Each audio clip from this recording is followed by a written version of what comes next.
Bismillahirrahmanirrahim. Assalamualaikum warahmatullahi wabarakatuh. Waalaikumsalam warahmatullahi wabarakatuh.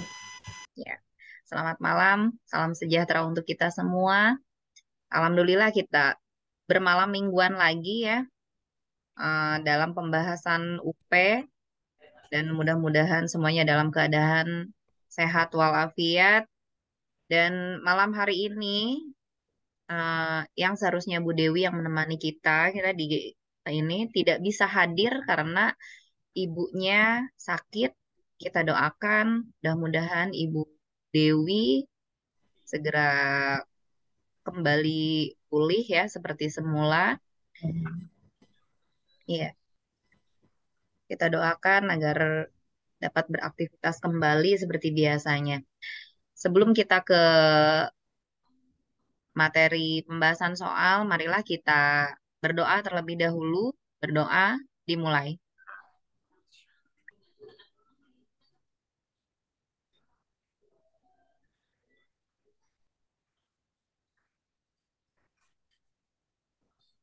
Berdoa dicukupkan. Ya, silakan Pak Ilmi. Ya, terima kasih Bu Ya, Susi. bermalam mingguan kita. Bermalam mingguan ya. Saya juga baru datang ini tadi ya. Dari Iya. pagi ada rapat baru datang ini tadi. Assalamualaikum warahmatullahi wabarakatuh. Waalaikumsalam warahmatullahi Selamat wabarakatuh. Selamat malam Bapak Ibu semuanya. Mudah-mudahan Bapak Ibu semuanya di sini tetap dalam kondisi sehat, diberikan kemudahan dalam segala urusan dan tentunya dikabulkan hajatnya, dikabulkan cita-citanya untuk bisa lulus UP Bapak Ibu ya. Semuanya ingin seperti itu, mudah-mudahan dimudahkan langkah Bapak Ibu untuk menuju ke sana. Dan salah satunya yaitu usaha kita pada malam hari ini yaitu membahas soal-soal UP ya. Sebenarnya malam hari ini waktunya Ibu Dewi karena ibunya sakit sudah diterangkan sama Bu Susi tadi, maka saya akan menggantikan Bu Dewi lah.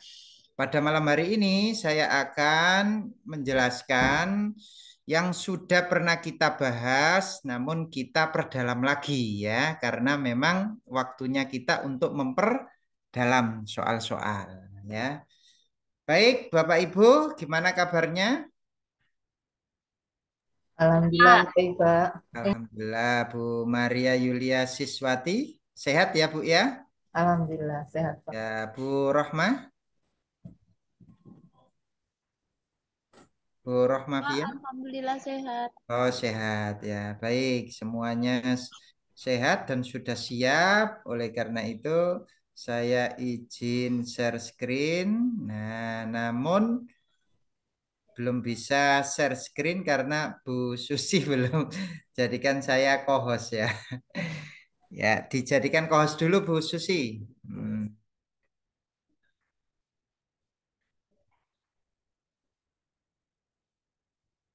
Nah, oke. Terima kasih Bu Susi.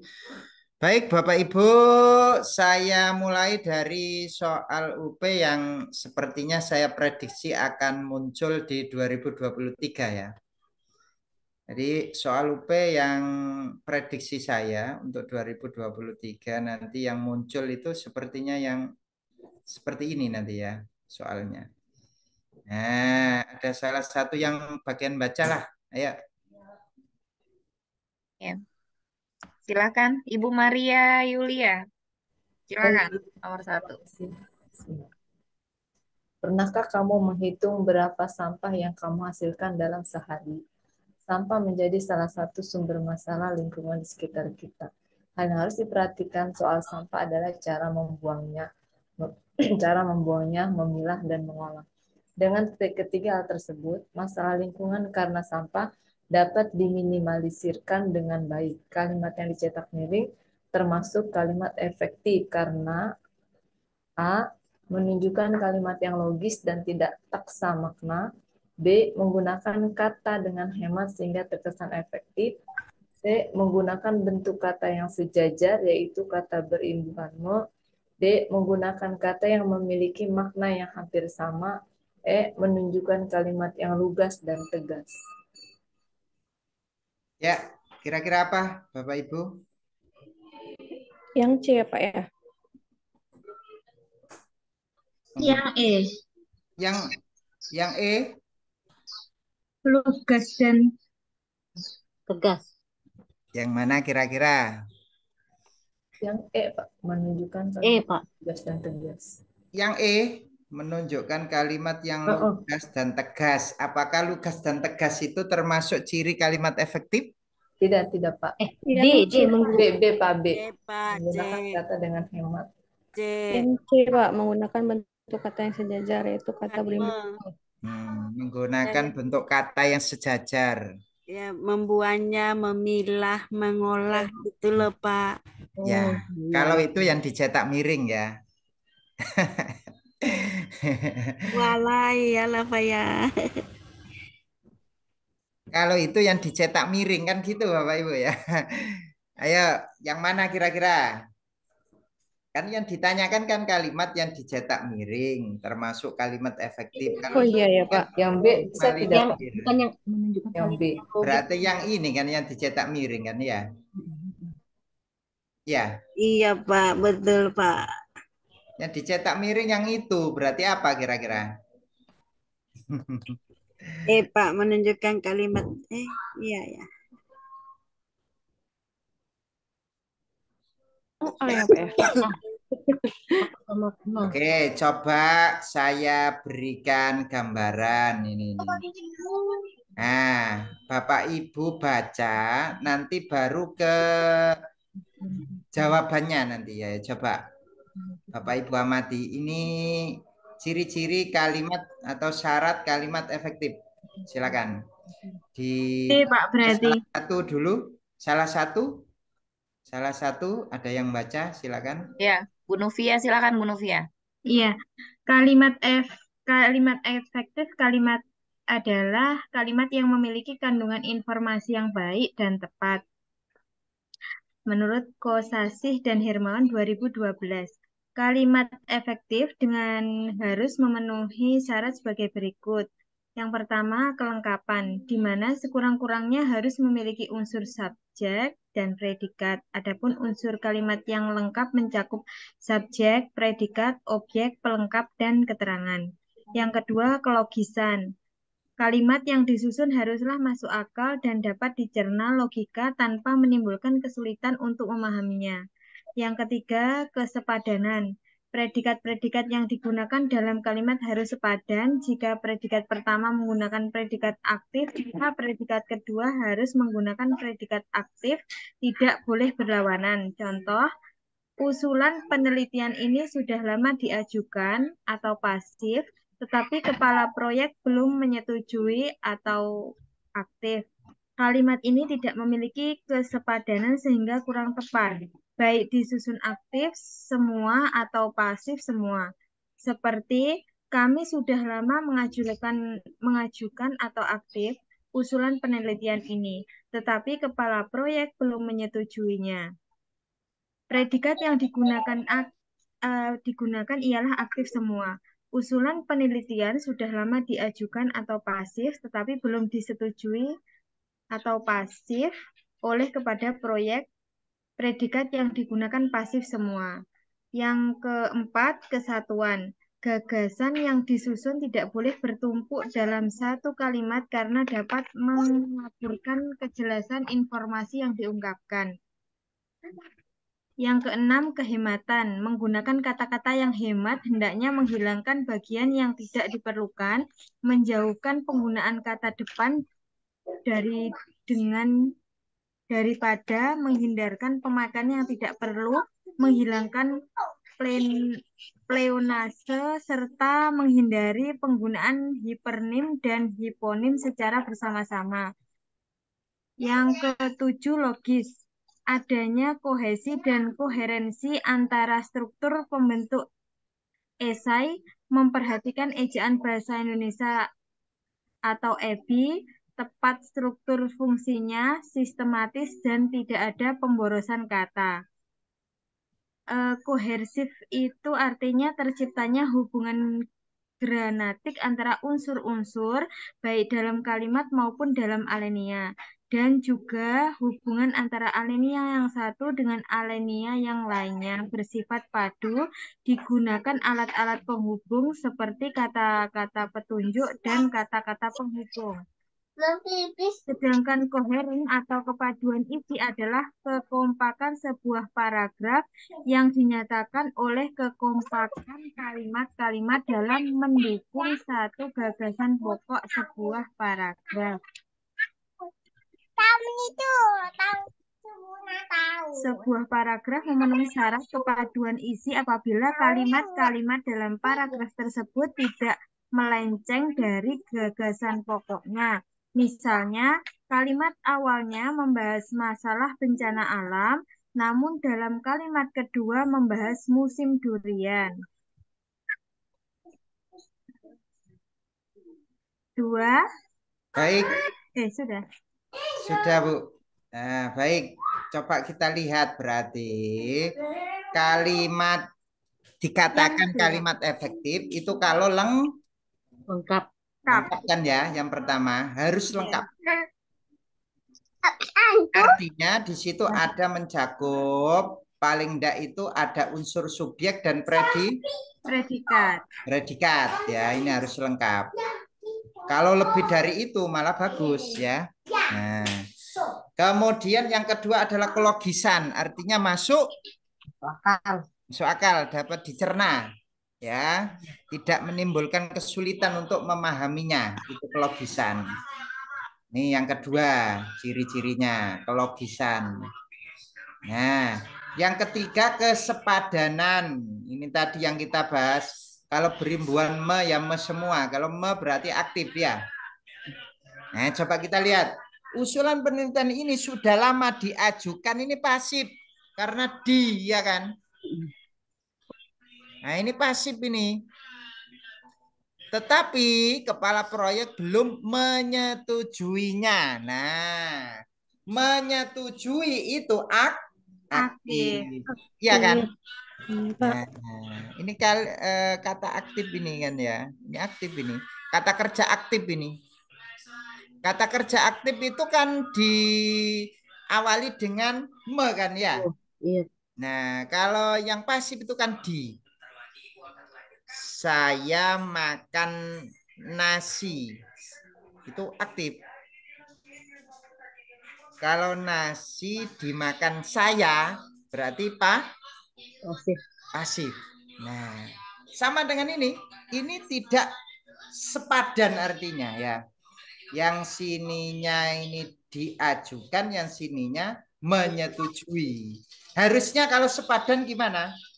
Kami sudah lama mengajukan usulan penelitian ini, tetapi kepala proyek belum menyetujuinya. Jadi kalau menggunakan ya di sini ya harus me. Paham ya Bapak Ibu ya? Nah, predikat yang digunakan ialah aktif semua. Atau kalau pasif ya pasif semua. Contoh ini. Usulan penelitian sudah lama diajukan, tetapi belum disetujui. Nah, ya, jadi gitu. Itu namanya kesepadanan, ya kesepadanan. Kemudian kalau kesatuan itu gimana? Kesatuan, gagasan disusun tidak boleh bertumpuk dalam satu kalimat karena dapat mengaburkan kejalan informasi. Itu kesatuan. Kemudian ada kehematan, yaitu menggunakan kata-kata yang hemat. Kata-kata yang tidak perlu itu tidak usah digunakan, itu kehematan. Kemudian logis itu sesuai dengan logika. Logis itu sesuai dengan ini ejaan Ebi ya, Ebi ejaan bahasa Indonesia ya. Nah, sekarang kita balik ke atas. Kita balik ke atas. Benar tadi Bapak Ibu, kalau yang di miring itu ini ya. Kalau yang di miring itu yang atas, yang ini ya. Maka jawabannya yang mana? Yang C, Pak.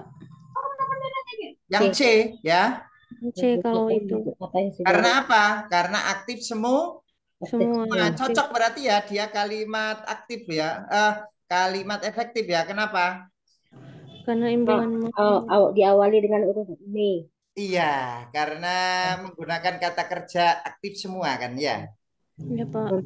Cara membuang, memilah dan Memilah dan mengolah. Ya, di situ. Nah, jadi besok Bapak Ibu lihat kalau memang yang di garis miring yang ini berarti jawabannya C. Nah, kalau tidak Pak gimana? Ayo.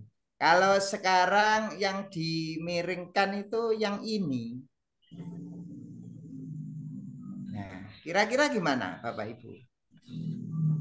Jawabannya apa kira-kira? Nggak mungkin ini kan? Ya, nggak mungkin ini kan? Ya. Iya Pak. Nah, kira-kira yang mana? Coba menunjukkan kalimat yang logis. Apakah itu sudah logis? Masuk akal? Masuk akal sih Pak.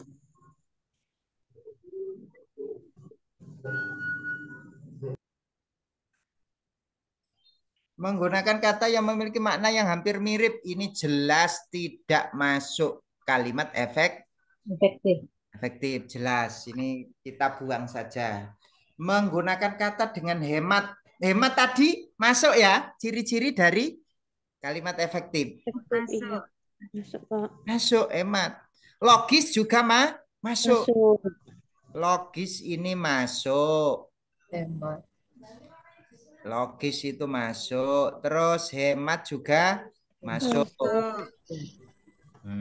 Hemat juga masuk.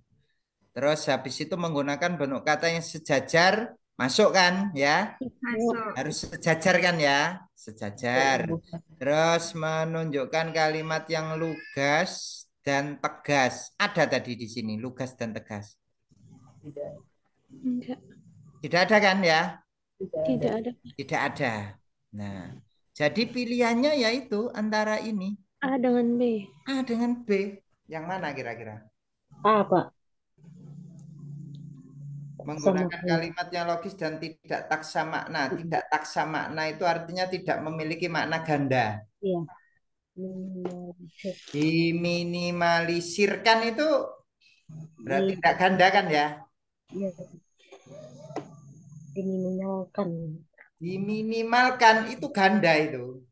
Ganda Pak. Minimal apa itu? Minimal sedikit atau minimal? Nah, itu kan masih itu kan ya? Kalau diminimalisirkan, berarti dia tidak taksa makna.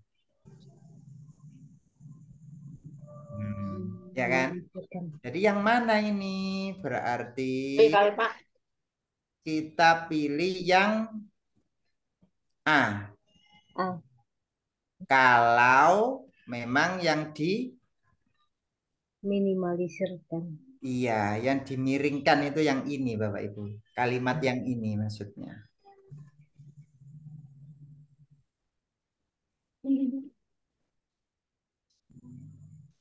Nah, ini ada sehingga terkesan efektif ini loh. Kok pakai terkesan efektif ya? Sehingga terkesan efektif berarti nggak efektif gitu loh. Kesannya saja yang efektif. Iya, jadi besok dilihat ya Bapak Ibu ya, dilihat kalau memang tadi yang apa ya dicetak miring itu yang atas, maka jawabannya C ya. Oke, kalau yang ini berarti nanti jawabannya adalah yang A. Ya. Nah, yang penting apa Bapak Ibu? Yang penting itu Bapak Ibu tahu kalimat efektif itu gimana sih syaratnya? Harus ada kelengkapannya. Yaitu paling tidak memiliki subjek dan predikat. Kemudian kelogisan. Kelogisan itu artinya dapat dicerna oleh akal ya. Nah, terus kesepadanan dilihat. Kalau di sininya itu pasif, maka sininya harus pasif. Nggak boleh seperti ini. Ini tidak sepadan. Ya. Sering sekali kan kita kadang tidak terasa ya menggunakan seperti itu. Aktif kemudian kita pakai pasif gitu ya. Nah, kemudian kesatuan, kehematan. Hemat di sini itu artinya menghilangkan bagian yang tidak diperlukan. Kemudian logis. Nah, logis tadi ya. Nah, ini biasanya yang sering sekali ditanyakan itu antara kohesi dan koheren ya. Itu sering sekali di bahasa Indonesia itu ada kohesi, koheren. Itu apa sih kohesi itu?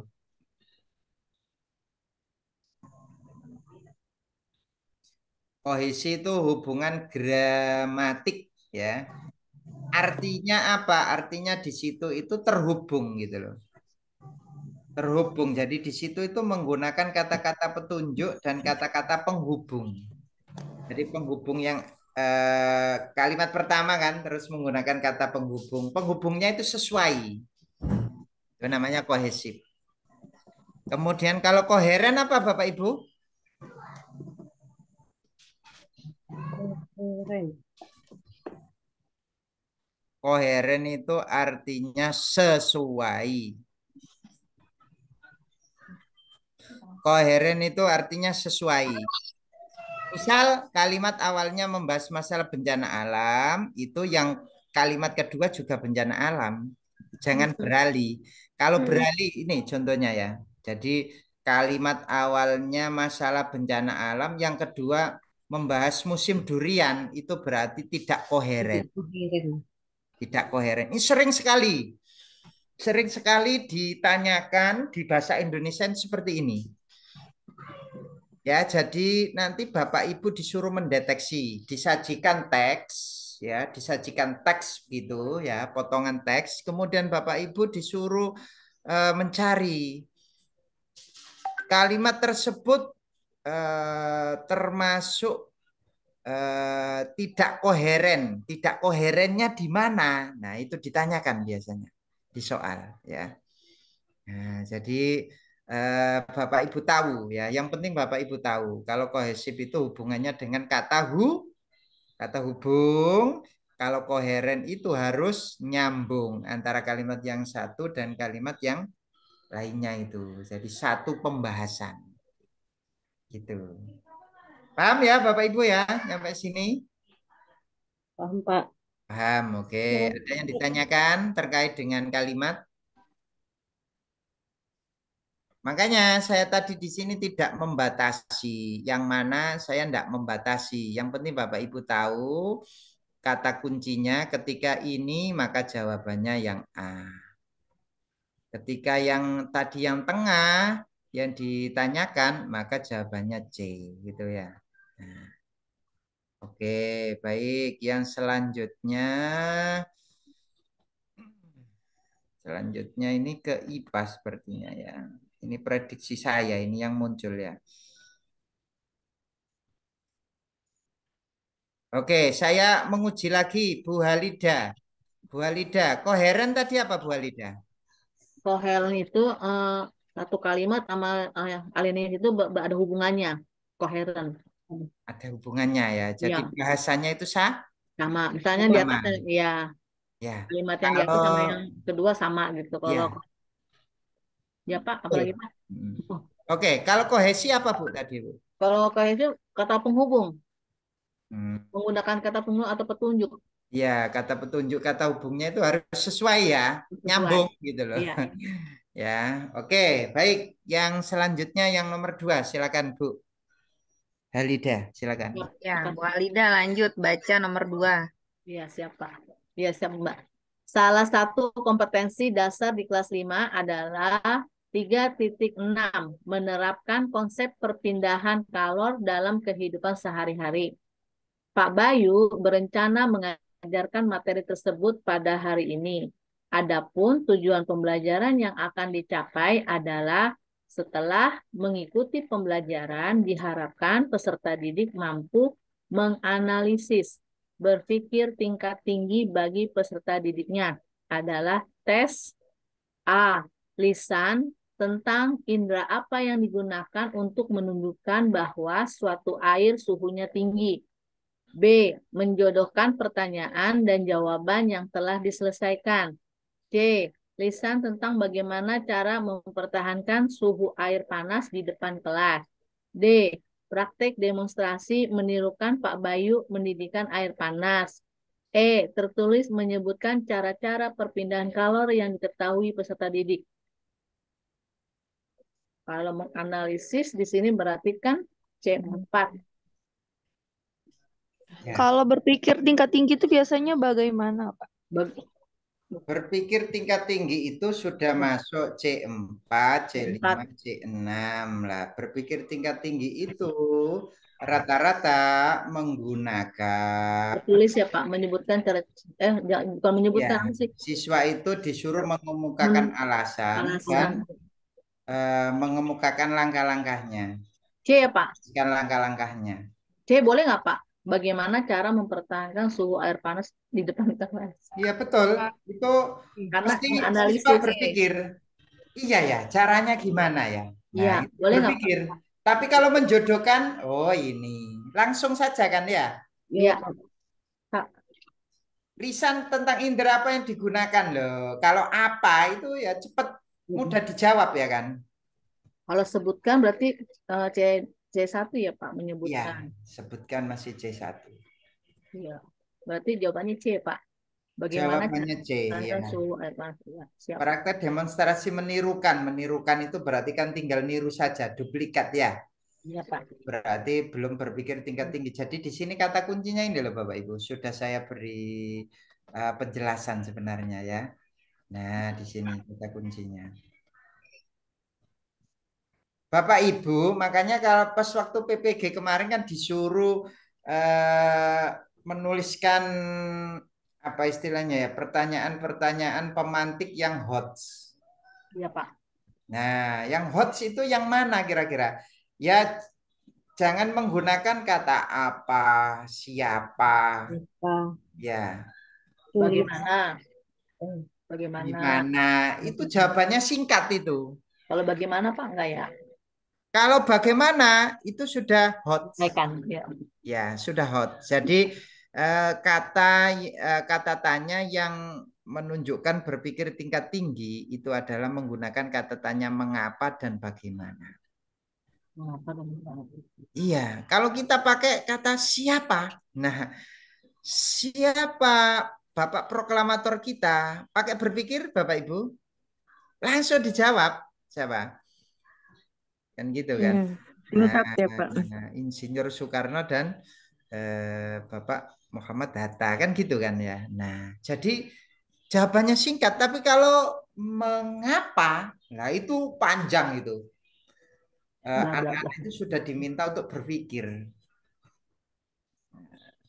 Rata-rata kalau mengapa, bagaimana, ini masuk soal menjodohkan pilihan ganda ataukah sudah uraian ini? Uraian. Sudah masuk uraian ini. Sudah masuk uraian ya. Sebutkan itu juga masuk uraian, tapi masih C-nya itu C1 ya. Oke, baik. Paham ya Bapak Ibu ya? Oke, selanjutnya. Ya, ini sudah pernah ini, tapi saya bahas ulang karena memang kita pemantapan ya. Jadi sesinya kan sesi pemantapan. Oke, silakan. Saya lagi Pak. Ya, boleh, silakan. Berpikir tingkat tinggi mengajak anak untuk mengemukakan alasan mengapa. Yuk, nomor 3, Bu. Nomor 3. Itu tadi penjelasan yang oh iya ya. Nomor 3 ini mana sih? Ya, nomor 3 ya. Nomor 3. Perhatikan langkah-langkah metode ilmiah berikut. 1. Menentukan variabel penelitian. 2. Mengumpulkan data. 3. Menentukan prosedur kerja. 4. Menetapkan hipotesis. 5. Mengolah data. Setelah merasakan adanya permasalahan dalam pembelajaran yang dialami Pak Amin, kemudian merumuskan masalah penelitian, selanjutnya langkah-langkah metode ilmiah yang sesuai adalah 1. Apa sih? Pertama, apa sih? Mengolah data. masalah ya kalau nggak salah Masih ingat apa enggak Bapak Ibu yang pertama merumuskan apa? masalah, terus Menentukan menentukan variabel. variabel, mengumpulkan data, menetapkan apa sih? Lupa ingat. Menetapkan prosedur Jawabannya Yang mengumpulkan data 1, 3 Pak 1, 3, 5, 2, 4. satu menentukan variabel, Nah 3 menentukan prosedur kerja. mengumpulkan data, terus yang mengolah data, yang kedua mengolah data, pengumpul data dulu ya. Mengolah data, lupa Pak saya Pak, lupa. Oke, Pak. oke. Iya, Pak. Nah, coba kita lihat di sini kan sudah Yang ada. B mungkin ya Pak. Setelah yang merasakan deh, adanya 1, 3, permasalahan berarti sudah 1, 3, dirumuskan 5, ya 2, 4. masalahnya ya. Setelah merumuskan berarti menentukan variabel. Ya, kemudian sudah merumuskan masalah kan berarti ini yang pertama sudah kan ya. Nah, setelah merumuskan itu apa? Menetapkan variabel. Setelah menentukan variabel, apa? Menetapkan variabel. Iya, menentukan variabel. Oh, berarti menetappan variabel. Hipotesis, membuat hipotesis, terus menentukan rumusan masalah variabel, dulu, penelitian, menetapkan prosedur, baru ajuan hipotesis, melakukan eksperimen, mengolah dan menganalisis data, terus membuat kesimpulan, baru mengkomunikasikan. Pengelolaan data nomor 12 yang menunjukkan. Berarti jawabannya Pak. Hipotesis. Apa kira-kira? Pak. Ya benar Pak. 1. 1, 3, 5. 1 kan menentukan variabel. Terus yang 3 menentukan prosedur kerja. 5 mengolah data. Mengumpulkan data. Baru yang 4. Menetapkan hipotesis. Salah ya? Habis merumuskan masalah itu apa sih Bapak Ibu? Merumuskan masalah. Hipotesis. Menetapkan hipotesis. Baru menentukan variabel. Ya. Berarti 1, 2. 4, hipotesis. Menetapkan hipotesis. 4 menentukan variabel. 4 baru 4, 1, 3, 2, 5 ya. 4, 1, 3, 2, 5. 1, 3, 2, 5 Pak. Iya B. 4, 1, 3, 2, 5. Nah, baru ingat. Berarti menetapkan hipotesis. Ya. Ini urutannya Pak. Pusing Pak saya. Merumuskan masalah terus menyusun teori sebenarnya ya atau kajian literatur. Setelah itu hipotesis ya kan. Yang nomor 2 tadi sepertinya belum ditandai Pak. Yang nomor 2 belum di. Oh sudah ya. Ya sudah. Ini kan tadi menganalisis ya. Setelah merumuskan masalah ya Pak. Setelah merumuskan masalah oh itu. Setelah merumuskan masalah baru menentukan hipotesis. Yang pertama merumuskan masalah terus menyusun teori sebenarnya. Karena menyusun teori tidak ada langsung membuat hipotesis ini kan harus berdasarkan teori kan ya. Ya. Nah, harus berdasarkan teori kan. Setelah itu baru ditetapkan variabelnya.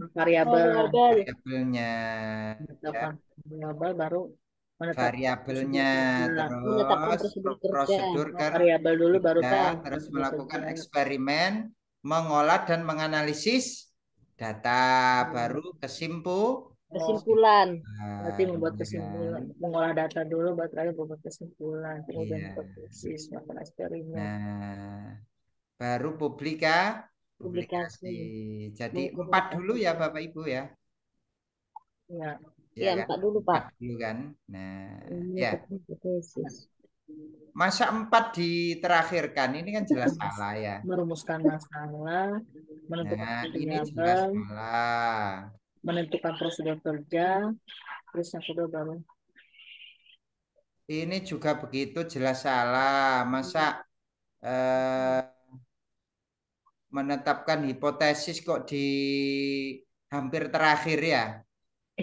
Nah, itu kan ya juga salah ya. Saya suka lupa nih Pak di sini. Hmm. Ya, ini bagaimana? Udah diapalin, lupa lagi. Nah, ini menentukan variabel kok di belakang. Ini jelas Salah.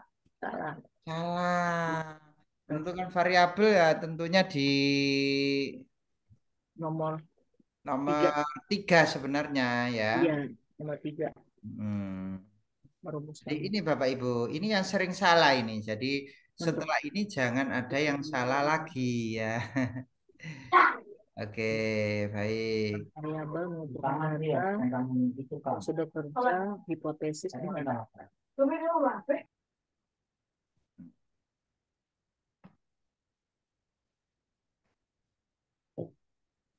Nah, ya.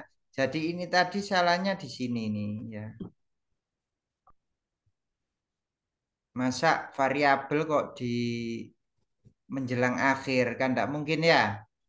Ini juga seperti itu. Yang D ini tidak mungkin lah menentukan variabel kok di akhir juga ya.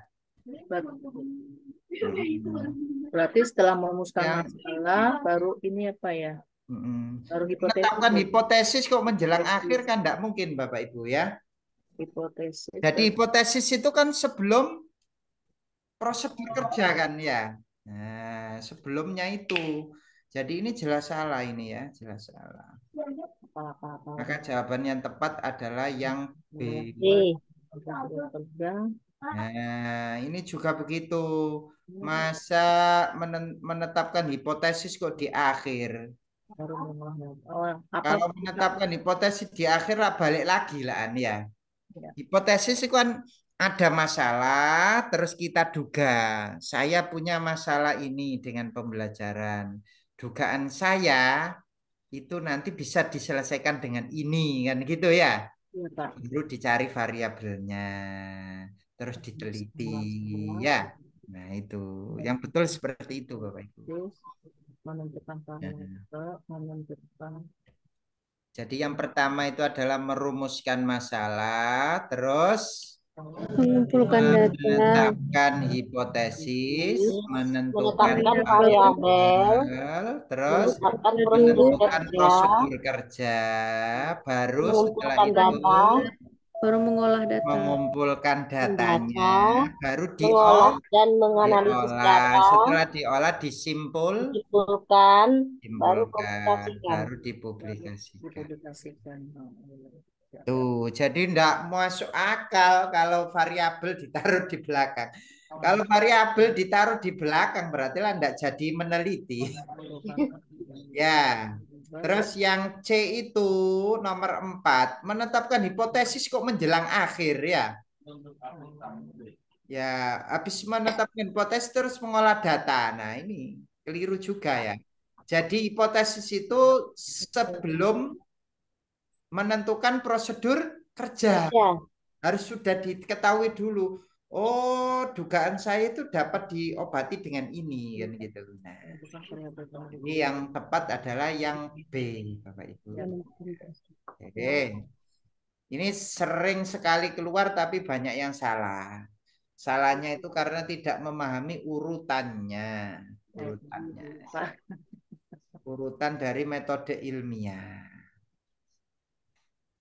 Oke, yang selanjutnya silahkan nomor 4, silahkan. Ya. Nomor 4 Ibu Rohmavia, silahkan. Ibu Rohmavia. Ibu Ani. Ada Ibu Ani. Ya, silakan Ada Ani. Bu. Saya Bu. Pengusaha mebel menghasilkan banyak model furnitur. Salah satu yang dihasilkan adalah meja dari bahan limbah dan gergaji. Tujuan produksi dari usaha tersebut adalah A. meminimalisirkan biaya produksi, memaksimalkan hasil produksi, memaksimalkan sumber daya, meraih keuntungan optimal, mencari modal tambahan. Dari kata kuncinya di sini, Pak. Dari bahan limbah dan gergaji. Iya, Pak. Dari bahan limbah dan gergaji. Tujuan C. produksi. Udah pernah ini, Pak. C. Pernah terjadi perdebatan kan ini kan ya? Iya, Pak, antara A dan C. Antara A dan C. Ya kan. Jadi di sini itu sebenarnya untuk memaksimalkan Sumber daya. Ya, nah, memaksimalkan sumber. Jadi biar tidak terbuang gitu ya intinya ya. Tujuan produksinya itu. Atau memanfaatkan sumber daya yang ada gitu ya. Oke, lanjut berikutnya yang nomor 5, silakan. Nomor 5. Ya, Bu, saya. Silakan. Siapa? Ya, silakan, Bu. Nomor 5, seorang guru yang bertindak sebagai pimpinan rapat Dewan Guru ketika akan memutuskan hasil rapat yang dilakukan adalah A. Mempersilahkan kepala sekolah untuk menetapkan hasil rapat. B. Membatasi tanggapan anggota rapat agar fokus pada materi. C. Memastikan semua peserta telah diberi kesempatan berpendapat. D. Meminta anggota rapat menyatakan pendapatnya secara tertulis. E.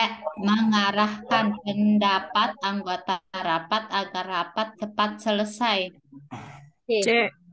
C. Ya, betul. Betul C ya. Memastikan, Pak. C, Pak. Memastikan. Yang A itu salahnya di mana itu?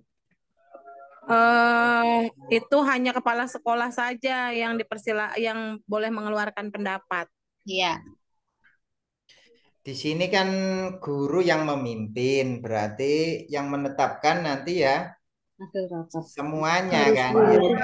Ya. Semuanya itu berat untuk menetapkan, cuma nanti ketoknya memang di pimpinan ya.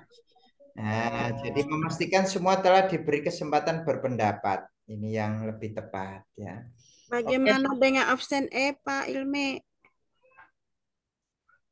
Mengarahkan pendapat anggota rapat agar rapat cepat selesai. Nggak boleh, Bu. Kamu nanti berpendapat ini saja ya, jangan yang lain. Apa enggak seperti itu? Enggak boleh ya. Jadi sama dengan memaksakan kehendak itu ya. Biar cepat selesai rapatnya, wis pilih ini saja.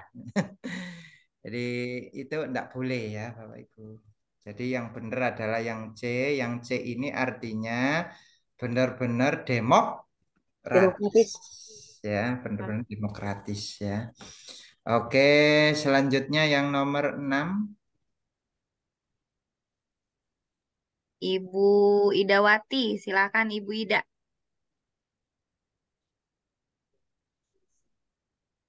Iya, Bu, makasih. Ya. Salah satu model kontekstual pembelajaran oleh guru di Dedek, diam Dedek, tunggu bentar. Diam. Salah satu model kontekstual pembelajaran oleh guru di sekolah dalam memanfaatkan sumber daya alam, air, sebagai salah satu keunggulan bangsa Indonesia adalah A. Praktik mengasosiasi aliran air di sawah yang identik dengan aliran sungai.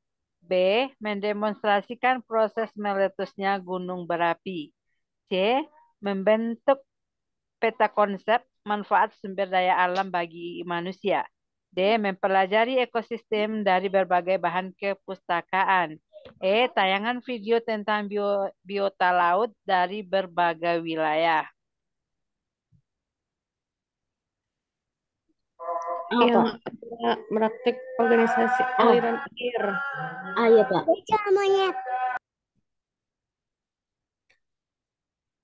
Praktek mengasosiasi aliran air sawah yang di Kontekstual ya. Kontekstual itu berhubungan dengan apa, Bapak Ibu? Kegiatan sehari Pak lingkungan. Kontekstual itu ada kaitannya dengan lingkungan ya. Maka di sini yang cocok mendemonstrasikan ini berarti masih di kelas ya. Membuat peta konsep juga di kelas. Mempelajari ekosistem dari kepustakaan juga di kelas. Kecuali mempelajarinya di sawah itu beda lagi berarti kontekstual itu ya. Tayangan video berarti di kelas. Ya keluar dari zona ini ya yang ini ya. Di sawah. Ya, iya. Diajak ke sawah. Boleh apa enggak gitu Bapak Ibu? Biar anak-anak ini lebih mengenal ternyata lingkungan anak-anak ini juga dekat persawahan. Kita ajak ke sawah gitu. Boleh apa enggak kira-kira? Boleh. Boleh, Pak. Boleh, malah Yang penting senang sesuai anak-anak itu ya. dengan kadeknya. Boleh ya. Jadi disesuaikan juga dengan KD-nya ya. Iya. Itu apa ya kan gitu. Ini model kontekstual ini juga ini Bapak Ibu ya. Apa istilahnya menarik juga sebenarnya untuk anak-anak ini ya. Menarik daripada dibuat metode ceramah itu kan. Ya. Nah, itu nanti ngantuk jadinya ya. Nomor 7 silakan. Nomor 7. Bu Yunida Sapriani, silakan. Makasih, Bu. Ya. Pak Ujang, guru kelas 5 SD, akan melaksanakan penilaian tentang kemampuan siswa menjelaskan iklan. Aspek-aspek yang perlu dinilai Pak Ujang terkait kemampuan siswa dalam menjelaskan iklan adalah sebagai berikut. A. Ketetapan siswa dalam mengidentifikasi jenis iklan. Ketepatan siswa dalam menjelaskan iklan. B. Keberanian siswa dalam menyampaikan iklan. Ketepatan siswa dalam menulis iklan. C. Ketepatan siswa dalam menulis iklan. Ketepatan siswa dalam memaknai ungkapan. D. Kemandirian siswa dalam mengerjakan tugas. Ketepatan memaknai iklan. E. Penggunaan kalimat efektif dalam ungkapan. Ketepatan menulis iklan. Jawabannya yang apa ketepatan siswa dalam mengidentifikasi jenis Iya, jawabannya yang A. Di sini kan yang ditanyakan kemampuan menjelaskan. Kok ada menulis ya? Nah, Nah, mengidentifikasi. kalau menjelaskan ya enggak boleh melenceng. Di sini kan yang dinilai menjelaskan, kok di sini menulis ya. Di sini menulis, di sini mengerjakan tugas, ini menulis. Berarti yang cocok ya yang A, mengidentifikasi. A, ya. Ini memang kalau enggak ada merah-merah juga Bapak Ibu nanti akan berpikir yang mana ya kira-kira gitu ya. Iya, Pak. Berhubung ini tadi loh kok belum diganti. ya berarti yang A ya. Oke, baik. Selanjutnya yang nomor 8. Silakan. Ibu Relawati. Bu Wati, silakan. Ini ya, kita hanya mengulang saja. Ya. Sampit pernah terjadi pada tahun 2001 ketika terjadi pertumpahan darah antara suku Dayak dan warga pendatang Madura. Konflik Sampit mengakibatkan lebih dari 500 korban meninggal dengan lebih dari 100.000 warga Madura kehilangan tempat tinggal. Namun saat ini kedua suku tinggal bersama dalam keadaan rukun dan damai. Penyebab utama yang membuat peristiwa seperti itu bisa terjadi adalah A. Adanya provokasi yang menyulut sentimen etnosentrisme yang berlatar belakang kesenjangan ekonomi. B. Pengkambing hitaman oleh kelompok tertentu karena perbedaan budaya. C. Adanya unsur prasangka yang belum jelas yang dihembuskan provokator yang dibayar oleh oknum tertentu. D. Adanya diskriminasi yang dilakukan oleh pemerintah terhadap suku tertentu yang memicu terjadinya konflik berdarah tersebut. E. Adanya unsur rasisme yang terjadi pada saat itu yang menyebabkan masing-masing kelompok berupaya menyerang.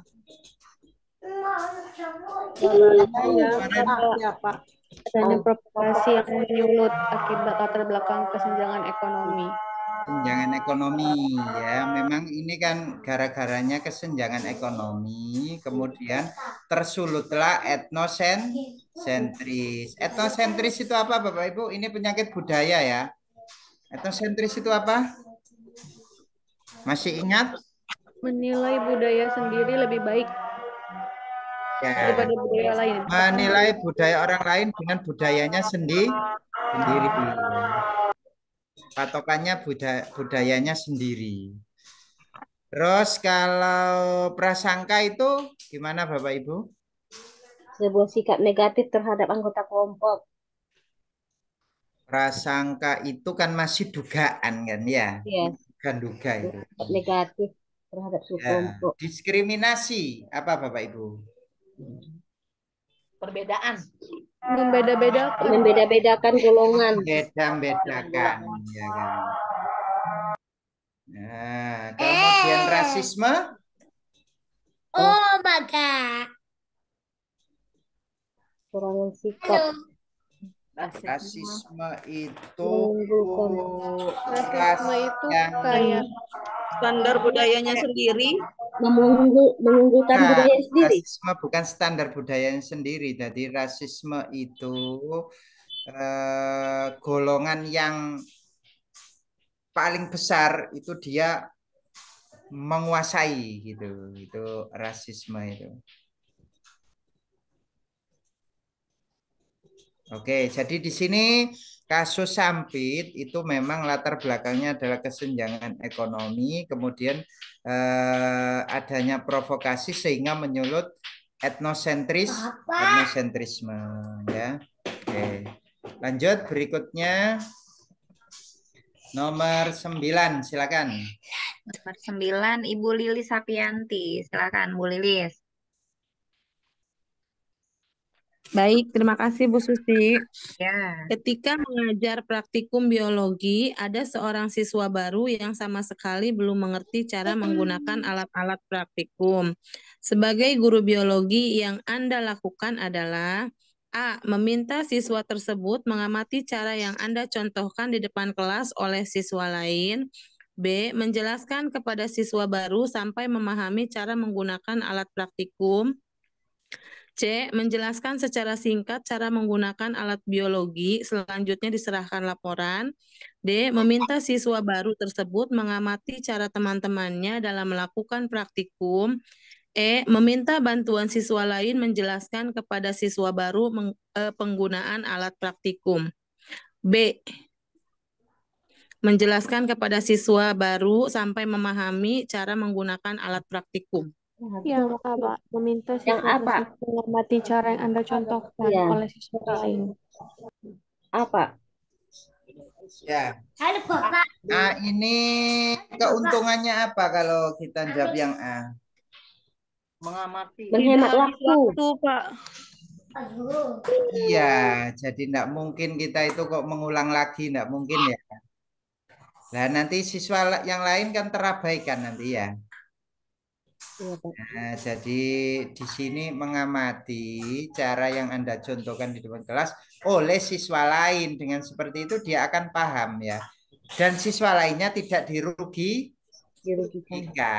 Jadi itu intinya. Kalau kita jawab yang sampai memahami, menjalani sampai memahami, nanti kita fokus ke anak ini saja. Nanti yang lain gimana siswa yang lain ya. Nah, itu kelemahannya yang B ya. Oke. Oke. Kita lanjut berikutnya yang nomor 10, silakan. Nomor 10. Siapa ya? Ibu Irma. Ibu Irma Okviani, silakan. Baik, Bu. Hari ini guru matematika yang bertugas memberi pelajaran tambahan sepulang sekolah tidak bisa hadir karena sakit. Siswa sangat membutuhkan pelajaran tambahan untuk persiapan ujian. Anda ditugaskan untuk menggantikannya.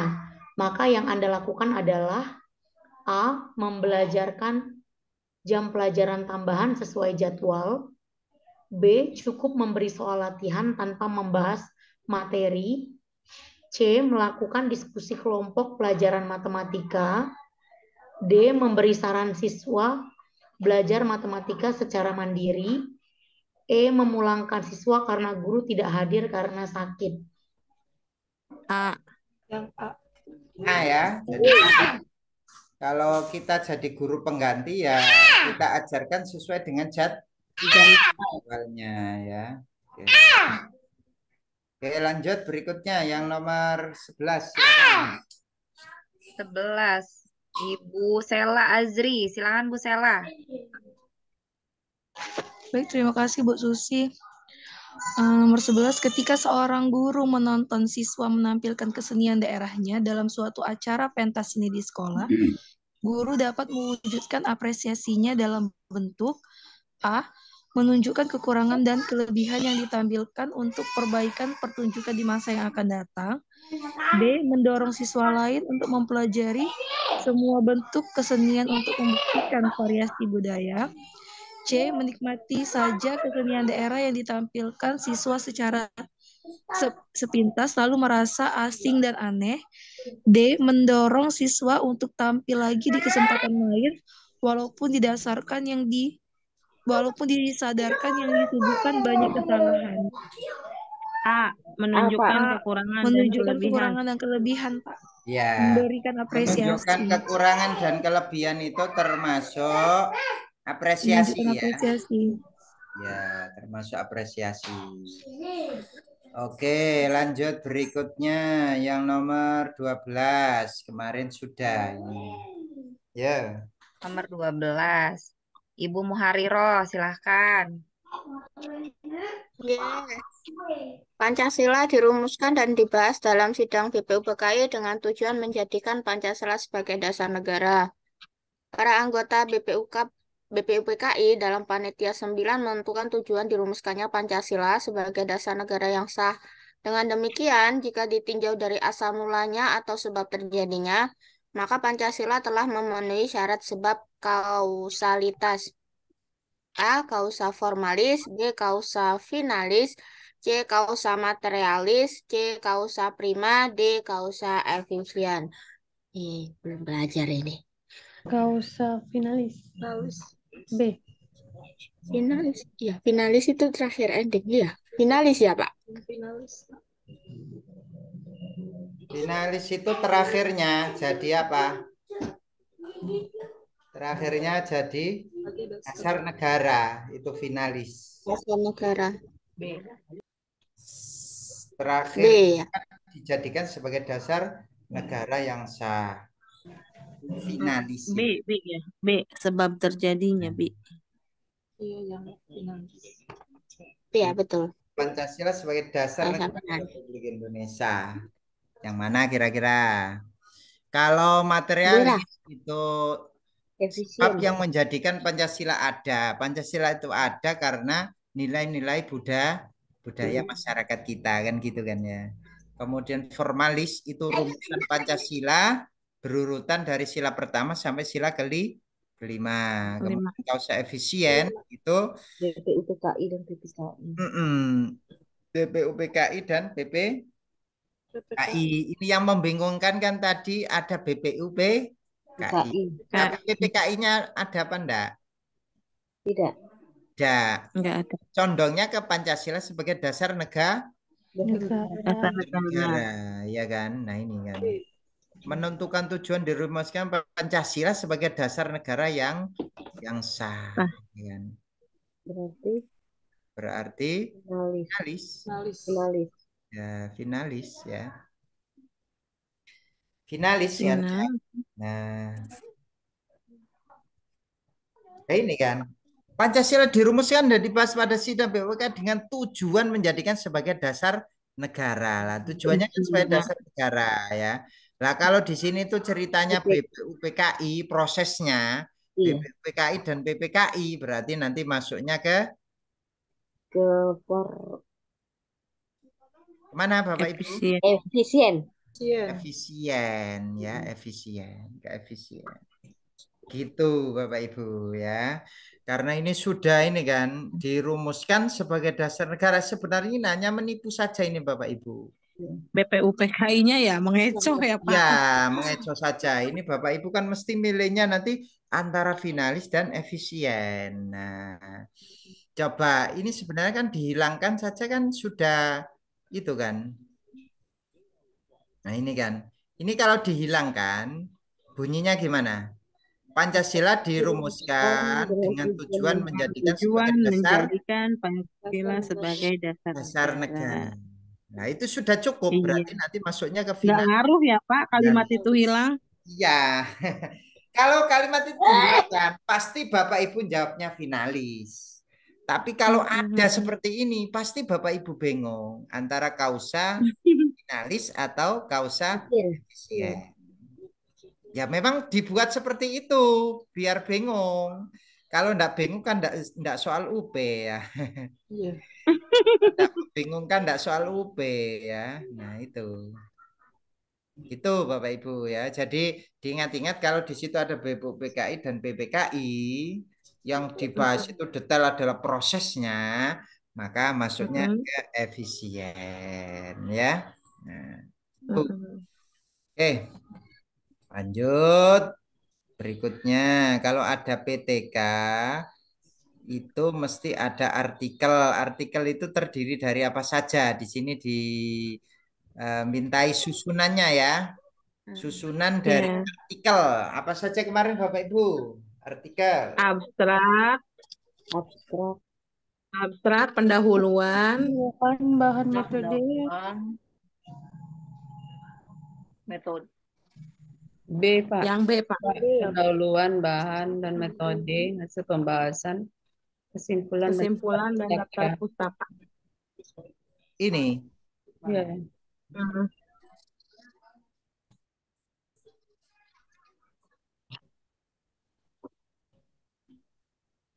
B. Judulnya kok enggak ada Bapak Ibu? Judul. Judul abstrak, pendahuluan, bahan metode, hasil pembahasan, dan kesimpulan. Artikel. Daftar pustaka. Tapi enggak ada daftar pustakanya ya.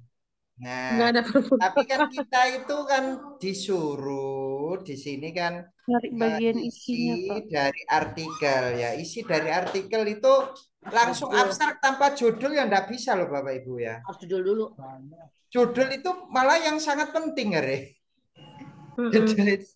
Judul itu yang sangat penting. Kalau Bapak Ibu hilangkan, ini benar ini benar. Tapi nggak ada judulnya itu artinya nggak ada kepalanya. Ya. Kok moro-moro langsung abstrak? Nah ini yang dibahas apa kan nggak tahu kan? Judul itu paling atas. Paling atas Bapak Ibu kan mungkin terkecoh ini kan ya. Bagian isi ya. Ya. Iya Pak. Terkecohnya bagian isi ya. Komponen bagian isi. Iya, iya. Nah, komponen bagian isi itu ya mencakup judul. Nah, ini abstrak. Ini komponen artikel. Kalau yang judulnya dihilangkan, bukan artikel namanya. Ya, jadi judul, abstrak, pendahuluan. Ya, sebenarnya kalau lengkapnya gini idealnya. Judul, terus habis judul itu kan biasanya identitas penulis, abstrak, terus kata kunci, pendahuluan, penyajian data, pembahasan, kesimpulan, dan daftar pustaka. Jadi kalau pengen lengkap lagi di sini berarti harus ada daftar pustaka. Ya. Jadi ini juga isinya artikel ya ini ya. Arti ya di situ. Ini yang mengecoh sekali Bapak Ibu ya. Mengecoh sekali. Iya Pak. Oke.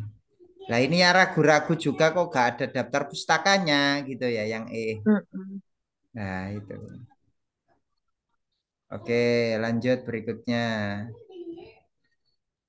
Bu Pahami Suhairah. pecahan? Pakai apa kemarin, Bu? Langsung aja. Kertas lipat origami, Pak. Ya, kertas lipat origami ya. Kalau dilipat jadi 2 berarti 1/2. Kalau dilipat jadi 4 1/4. 1/4. Oke. Lanjut berikutnya ini yang efikasi kemarin ya. Ini terjadi perbedaan pendapat ya. Ada yang B, ada yang D ya. Apa sih efikasi kemarin? Suatu keyakinan atau kepercayaan dari individu mengenai kemampuannya untuk mengorganisasi.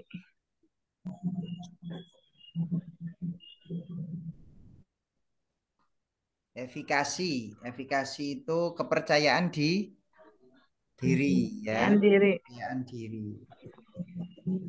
Percaya bahwa dirinya itu mampu, itu efikasi. Ya. Jadi efikasi itu seperti itu ya. Di sini itu intelijensinya itu bagus ya.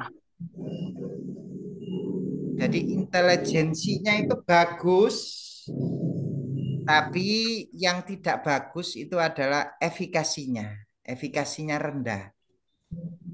Artinya kalau efikasi rendah berarti kepercayaan dirinya itu rendah. Artinya enggak pede. Enggak pede. Kalau enggak pede kira-kira gimana? Yang B, Pak, mengembangkan kemampuan mengatur diri agar prestasi belajar meningkat.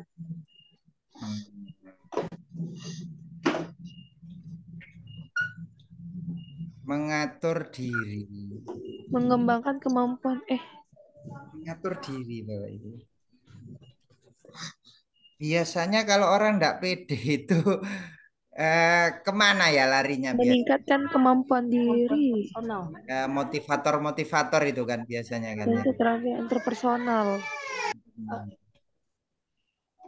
Jadi kemampuan dirinya dibangun, kemudian keterampilannya juga dibangun. Ya, ini. Bukannya E, Pak. Yang E.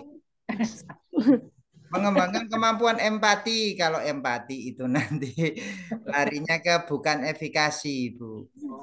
Empati itu artinya dia itu anak itu enggak peduli gitu ya. Enggak peduli terhadap temannya. Kepeduliannya rendah. Berarti nanti yang perlu dikembangkan yaitu kemampuan empati ya. Oh, saya nggak baca ininya. Oh ya. Ya, gitu. Jadi kalau saya condong yang ini. Tapi kalau memang Bapak Ibu yang B ya monggo, enggak apa-apa. Yang ini ya, kemampuan dirinya itu. Kalau kemampuan dirinya itu diperbaharui, artinya nanti dia bisa apa ya istilahnya ya, bisa percaya diri lagi gitu ya. Kemampuan mengatur diri itu kan kadang mengatur diri itu kan tentang kedisiplinan dan lain sebagainya itu kan mengatur diri Bapak Ibu ya. Larinya ke sana kan ya. Mengatur diri itu artinya mengatur waktu, mengatur ketepatan dia dalam menyelesaikan tugas, mengatur dia itu dalam, jadi intinya itu ke sana. Jadi saya condong ke yang D. Barangkali ada yang punya alasan yang kuat, silakan. Ini memang agak menipu antara yang B dan D. Kemampuan personal.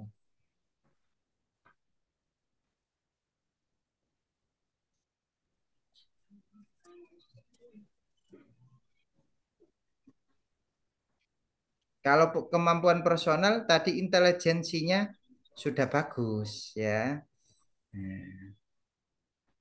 Bukannya A ya Pak, meningkatkan kemampuan personal siswa agar prestasi meningkat.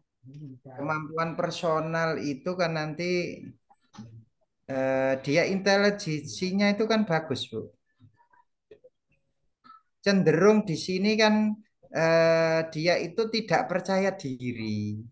Jadi sebenarnya dia itu apa ya istilahnya mampu, tapi berhubung nggak percaya diri, jadi nggak pede untuk maju gitu loh. Misal dia itu bisa menjawab, bisa presentasi, bisa sebenarnya, cuma nggak pede, akhirnya nggak jadi gitu lah. Kira-kira yang dibangun guru itu apa? Kan gitu. Nah, gaya belajarnya nggak mungkin. Kalau kemampuan personal tadi seperti tadi ya. Jadi yang condong adalah yang D. Di sini juga efikasi diri. Hanya kecenderungan prestasi rendah. Ya benar, Dek, meningkatkan kemampuan diri. Ya karena Nah, juga ini Dek. kan dia bukan bukannya dari bodoh. intelijensi ya. Nggak Intelijensi pernah. itu apa sih Bapak Ibu? Intelen. IQ-nya itu intelektual quotient. Intelijensi itu kepintaran itu, Pak. Ya, Intelektual. kepintarannya itu dia itu pinter tapi enggak pede gitu loh pede. intinya itu ya. Jadi masalahnya itu bukan karena dia itu bodoh atau apa gitu ya. Jadi dia itu sebenarnya mampu tapi enggak pede gitu. Nah, kira-kira yang dibangun apa kan gitu. Kemampuan diri, mengatur diri. Mengatur diri itu mengatur emosi juga ya. Nah, ini. Oke, nomor 15 ya. Baik, lanjut berikutnya. Kadangkala itu kita itu, nah ini Bapak Ibu ya, efikasi. Ini efikasi ya. 4 hal itu pengalaman. Jadi ada 4 pembentuk efikasi diri. Yang pertama adalah pengalaman yang menetap. Kemudian pengalaman yang dirasakan. Terus pendapat orang lain. Kemudian keadaan psikologis. Ini 4 hal yang apa Bapak Ibu? 4 hal yang Membentuk efikasi. ya dapat membentuk efikasi diri ya.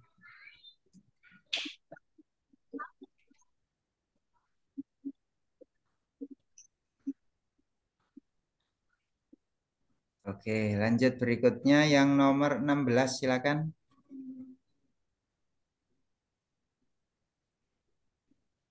Silakan Ibu Halida Hanum. Ya, makasih Mbak Cici. Beradaptasi untuk menyesuaikan diri dengan perkembangan ilmu pengetahuan dan teknologi dalam upaya memperbaiki kualitas pembelajaran di kelas harus menjadi perhatian bagi guru. Berdasarkan ilustrasi tersebut, pernyataan yang tepat untuk menggambarkan karakteristik guru abad 21 adalah A. Inovatif untuk membuat laporan penelitian tindakan kelas. B. Mampu melakukan transformasi kultural. C. Memiliki minat baca tinggi dan menghasilkan karya tulis ilmiah. D. Kreatif dan inovatif dalam mengembangkan metode belajar. E. Guru sebagai fasilitator, motivator, dan inspirator. Jawabannya adalah A. Inovatif. Jawabannya yang D. Inovatifnya kena, yang A itu inovatifnya kena. Karena abad 21. Enggak kena ya, abad 21. Berarti A ya Pak, bukan? Rasa kurang. Yang D. Inovatif untuk membuat laporan penelitian tindakan kelas. Enggak, yang D Pak, kreatif D, dan kreatif dan Pak, inovatif dalam Inovatif mengembangkan dalam metode mengembangkan belajar. metode inovatif dalam belajar. Jadi mengembangkan abad metode belajar. 21 Maaf, itu ya, D. dituntut untuk menguasai metode belajar, lebih kreatif ya. Jadi jawabannya Pak. Makanya kan sekarang sudah ada PBL, PJBL, ya itu. Kan ke sana kemarin PPG kan diajari itu kan ya. STEP ya. Collaboration. PBL, STEM. Jadi ke sana larinya Bapak Ibu ya. Fasilitator itu memfasilitasi, motivator itu sebagai inspirator itu sebagai menginspirasi ya, menginspirasi siswanya. Jadi kalau ini sejak dulu ya seperti ini ya. Nah, sebelum abad 21 ya guru itu fasilitator, motivator, inspirator. Nah, yang paling dominan di karakter Guru Abad 21 itu titik beratnya itu di metodenya itu loh. Metode belajarnya itu harus kreatif dan inovatif. Larinya ke sana. Nah, guru sebagai fasilitator itu memang tugas dari guru ya. Tugas dari guru itu sebagai apa? Sebagai fasilitator. Guru itu sebagai motivator, guru itu sebagai inspirator, itu sudah kewajiban atau tugas dari guru ya. Nah, kalau yang ke karakteristik guru abad 21 yaitu kreatif dan inovatif. Karakteristik guru abad 21 itu ada di modul PPG Bapak Ibu. Yang Masih 4C ingat? itu Pak, berpikir critical thinking, terus Iya, collaboration. critical Itu kan thinking. abad 21 ya Pak?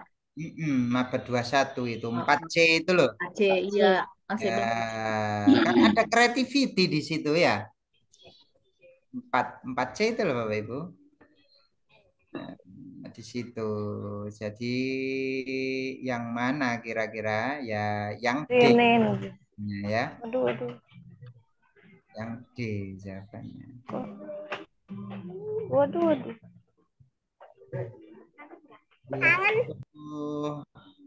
Ada di modul yang keempat sepertinya itu ya, PPG itu ya. Pedagogik kan ini kan ya? Iya Pak, Kaitannya pedagogik. dengan pedagogik ya. Saya carikan abad 21. Yang 4C. Biar Iya Bapak. Pak, kreatif dan inovatif itu Pak dalam Karena memecahkan. kemarin ada yang memilih itu yang E gitu loh. Nah ini kan ya. Abad 21 sepertinya ya. Saya tahunya 4C aja, kreatif, inovatif. Iya, berkaitan sama teknologi. Oh, inovatif ini. Perancangan pembelajaran inovatif. Nah, ini kan ya. Iya, Pak. Nah, ini modul yang keempat ini kemarin ya, perancangan pembelajaran inovatif. Memang abad 21 itu larinya ke sana. Inovatif, kreatif ya kan, dalam pembelajaran ya. Nah, jadi di sini Bapak Ibu titik tekannya. Makanya Ibu kalau ada soal-soal yang semacam ini, mari kita diskusikan bersama Bapak Ibu. Saya masih belum melihat Bapak Ibu ini diskusi bareng di WA ya. Artinya satu hari itu paling enggak itu ada 2 atau 3 gitu loh yang didiskusikan, di screenshot, kemudian menurut Bapak Ibu apa gitu. Nanti terakhirnya saya yang apa istilahnya menengahi gitu Bapak Ibu ya. Ini selama ini kan dapat soal disimpan sendiri ya, enggak di itu sama temennya. Mending di screenshot di grup. Kemudian menurut saya ini Bapak Ibu karena alasannya ini. Nah, Bapak Ibu yang lain gimana gitu. Jadi itu lebih membangun ya, lebih membangun pengetahuan kita sehingga ketika besok keluar itu ingatannya lebih tajam daripada yang hanya dari satu arah dari saya saja gitu. Ya, oke baik. Selanjutnya yang nomor 17 silakan. Nomor 17 silakan. Bu Swepah. Pakai HP Ibu soalnya nggak kelihatan kecil. Oh ya udah. Iya, Bu, lagi di jalan soalnya. Oke. Bu Lilis, silakan Bu Lilis. Ya, baik Bu, terima kasih. Bu Purwandari mengajar di kelas 4 SD Plaosan Magetan. Guru membahas KD, bentuk keragaman suku bangsa, sosial, dan budaya di Indonesia. Guru menjelaskan bentuk keberagaman di Indonesia. Siswa tampak malas menyimak uraian guru.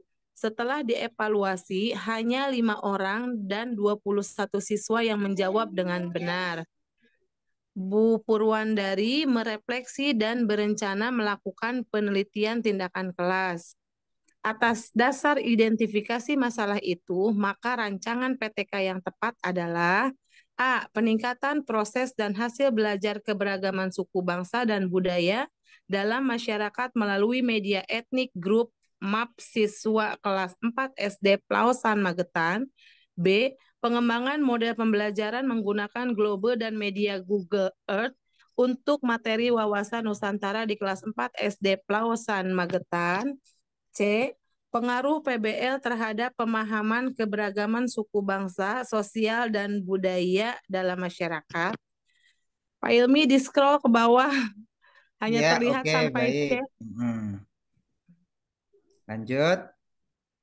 Terima kasih, Pak. D. Pengembangan model pembelajaran PBL dengan menggunakan Globe dan Google Map untuk materi keberagaman suku bangsa di kelas 4 SD Plausan Magetan. E. Studi kasus tentang penyebab ketidakmampuan siswa dalam memahami materi keberagaman bangsa, sosial, dan budaya dalam masyarakat di kelas 4 SD Plausan Magetan. A, Pak. A ya. A. Ya. Mengapa kok pilihnya yang A? Coba Pak di scroll lagi ke atas, Pak. Lupa. Karena di sana sudah lengkap, Pak. Lengkap. Ada Ya, peningkatan. benar-benar lengkap ya. Jadi permasalahannya itu adalah hasil belajarnya ya. Iya, Pak. Iya. Kalau yang Karena D itu dievaluasi hanya 5 orang, berarti hasil belajarnya yang bermasalah ya. iya, Pak. Iya. Nah, Kalau terus yang materinya D, apa di situ? materinya keberagaman suku bangsa dan budaya. suku bangsa dan budaya. Sekarang kalau hasil belajarnya itu rendah, maka di sini melalui apa untuk meningkatkannya? Melalui media etnik. Grup map ya, media etnik grup map ya. Map. Di kelas berapa kan gitu ya? Di kelas 4. Ya, kelas 4. Ya, nah.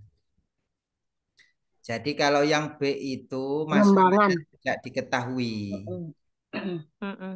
Yang B itu masalahnya tidak ketahui. Padahal yang terjadi di sini permasalahannya adalah proses dan hasil belajarnya ya. Iya, Pak. Iya, Pak. Udah kan gitu. Lah di sini enggak ada. Yang C juga tidak lengkap. Ada. Tidak lengkap. Ada kan tidak tampak. Boleh pakai PBL boleh, enggak apa-apa. Tapi harus tampak masalahnya apa kan gitu ya. Iya, Tidak Pak. ada. Yang D tidak ada. Tidak ada. Ya kan? Yang C studi kasusnya penyebab ketidakmampuan. Nah, ini tidak ada obatnya malah ini ya. Hanya studi kasus saja ya. Kasus, ya, Pak. Itu belum masuk PTK. Jadi PTK itu memang diambil dari studi kasus yang ada di kelas. Terus dijadikan PTK. Nah, jadi yang lebih tepat, yang lebih lengkap adalah yang A. Oke, berikutnya yang nomor 18. Ya, nomor 18. Kita ke Ibu Maria, silakan Bu Maria. Ya, terima kasih, Bu. D adalah siswa yang menyampaikan bahwa tidak bisa mengikuti studi tour karena tidak ada biaya. Ayah D sedang sakit sehingga tidak dapat bekerja. Sebagai wali kelas yang Anda lakukan adalah A. Meminta orang tua siswa mencari pinjaman untuk membayar biaya studi tour. B. Meminta keringanan biaya untuk pembayaran studi tour D ke pihak sekolah. C. Melaporkan kepada kepala sekolah agar D dibebaskan dalam membayar studi tour. D. Mengusahakan donasi dari berbagai pihak agar D dapat mengikuti studi tour. E. Meminta keringanan pembayaran studi tour mengangsur sepulangnya kegiatan. D. Pak. Mengusahakan donasi dari berbagai pihak agar D dapat mengikuti studi tour. Oke lah. D. D. Ini permasalahannya ada ayahnya sakit kan ya? Sakit, iya Pak. Ayahnya sakit sehingga tidak dapat bekerja. Sementara siswa tersebut harus mengikuti studi tour ya. Nah, kalau tidak diajak gitu gimana? Kan kasihan ya. Kalau tidak diajak kasihan. Nah, solusinya gimana? Kan sakit itu nanti ada sembuhnya ya kan? Kan begitu Bapak Ibu. Sakit itu kan ada sembuhnya kalau memang ini dinyatakan sudah tidak bisa sembuh, terus tidak bisa kerja, itu beda lagi. Karena ini masih sakit sehingga tidak bekerja. Kalau tidak sakit kan bekerja ya. Maka yang cocok adalah yang mana? D, Pak. Mencari pinjaman tidak boleh. Ya, meminta orang tua siswa untuk mencari pinjaman tidak boleh gitu. Meminta keringan biaya untuk pembayaran studi tour juga tidak menyelesaikan masalah.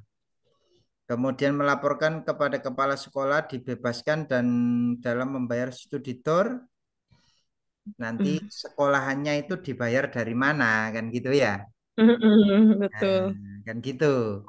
Mengusahakan donasi ini kalau memang benar-benar ayahnya itu dinyatakan memang tidak bekerja dan tidak bisa Tidak bekerja. punya pekerjaan. Ya. Yang E, meminta keringan pembayaran studi tour, mengasur sepulang kegiatan kan boleh. Nanti kan sepulang kegiatan ayahnya sudah sembuh. Artinya di sini ada dua yang harus diselesaikan Bapak Ibu. Kalau ada soal seperti ini, satu, tidak boleh merugikan siswa tersebut. Yang kedua, tidak boleh merugikan sekolah. Jadi kalau Bapak Ibu memilih opsi E, itu adalah jawaban yang paling bijak. Kenapa alasannya? Karena ketika kita menyelesaikan masalah, itu tidak boleh timbul masalah baru. Ya, jadi kalau nanti dibebankan ke sekolah, sekolah itu pakai uang bos. Boleh apa enggak? Kan enggak boleh. Ya. Tidak ada anggaran. Nah, tidak ada anggaran juga ya kan. Kalau donasi nanti juga itu harus izin dulu sekarang itu ya kan, lebih ketat ya. Itu Iya, yang bisa betul. adalah komite kalau seperti itu. Kalau sekolah kan enggak boleh menarik. Nah, berarti yang cocok ya dan tidak timbul masalah baru adalah yang ini. Karena nanti sepulang ya, bayarnya di akhir saja nak. Nanti kalau Bapak sembuh kan bisa. Nah, yang lebih bijak Bapak Ibu ya, seperti itu. Oke, nomor 19, silakan. Nomor 19, silakan Ibu Enis. Ya, Bu. Makasih. Nomor 19, ketika guru mengadakan ulangan atau ujian, soal hendaknya sejauh mungkin mewakili materi pelajaran yang telah disampaikan dan tingkat kemampuan yang harus dikuasai oleh siswa. Untuk mewujudkan soal yang demikian, tindakan yang seharusnya dilakukan oleh guru adalah titik-titik. A. Membuat soal sebanyak mungkin untuk diujikan. B. Menggunakan bentuk soal objektif pilihan ganda. C. Menggunakan bentuk soal esai uraian singkat. D. Membuat kisi-kisi soal sebelum pembuatan soal. E. Membuat rangkuman materi sebelum soal dibuat. Membuat kisi-kisi ya, Pak. Membuat kisi-kisi. Iya, Membuat kisi-kisi betul soal sekali. sebelum Jadi sebelum membuat soal, itu kita harus membuat kisi-kisinya. Agar apa itu tujuannya? Dapat mewakili materi pelajaran. Nanti jangan-jangan hanya KD 1 saja yang terwakili. Ya kan? Yang lainnya tidak terwakili. Jadi diklasifikasikan. Misalkan yang diuji itu ada 4 KD misalkan ya. Nah, ya harus ini semua kan di situ ya. Harus tercakup semua ya. Gitu ya. Gitu Bapak Ibu ya. Kemarin kan kita sudah di PPG kan sudah diajari kan ya. Jadi supaya soal itu merata, itu harus dibuat kisi-kisinya dulu. Sehingga nanti bisa mewakili materi pelajaran yang disampaikan. Dan tingkat kemampuannya harus dikuasai ya. Jadi ini jawabannya D. Oke, lanjut. Berikutnya. Ternyata soalnya banyak ya. Ini prediksi ya Bapak Ibu ya. Oh ini. Ini yang tadi malam kan ya, klimaks, komplikasi. Komplikasi itu apa Bapak Ibu? Komplikasi apa tadi malam? Masih ingat? Halo, komplikasi apa tadi malam? Permasalahan ya. Terjadi permasalahan itu namanya komplikasi. Orientasi pengenalan, resolusi pemecahan masalah, penyelesaian masalah. Oke, yang mana kira-kira? Apakah klimaks, komplikasi, orientasi, resolusi? C, Pak. Orientasi dari Aladin menghadap mendekati penyihir. Iya. Saya C. Ada salah satu yang baca, silakan. Dibaca dulu ya. Silakan dibaca dulu, Bapak Ibu. Ya, Ibu siapa? Bu Lilis, baca Bu Lilis. Ya, baik Bu Susi. Perhatilah kutipan cerita di bawah ini. Aladin mengendap mendekati penyihir yang sedang tidur. Ternyata lampu ajaib menyembul dari kantongnya. Aladin kemudian mengambilnya dan segera menggosoknya. Singkirkan penjahat ini, seru Aladin kepada peri lampu. Penyihir terbangun, lalu menyerang Aladin. Tetapi peri lampu langsung membanting penyihir itu hingga tewas. Terima kasih peri lampu. Bawalah kami dan istana ini kembali ke Persia. Sesampainya di Persia, Aladin hidup bahagia. Ia mempergunakan sihir dari peri lampu untuk membantu orang-orang miskin dan kesusahan. Bagian struktur cerita yang tergambar pada kutipan cerita di atas adalah Sudah A. selesai Klimaks, ya. B. Komplikasi, C. Orientasi, D. Resolusi, E. Pengantar. Itu kan sudah selesai Bapak Ibu ya ceritanya ya. Iya. Dia bahagia kan ya. Berarti resolusi. Sudah ada pemecahan masalah. Sudah terakhirnya kan Aladinnya sudah hidup bahagia. Bahagia ya. Tadi ada yang jawab apa tadi? Orientasi tadi. Orientasi, Pak.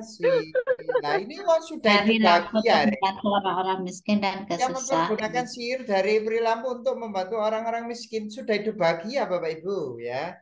Jadi sudah resolusi. Sudah hidup bahagia kok. Masih perkenalan ya kan.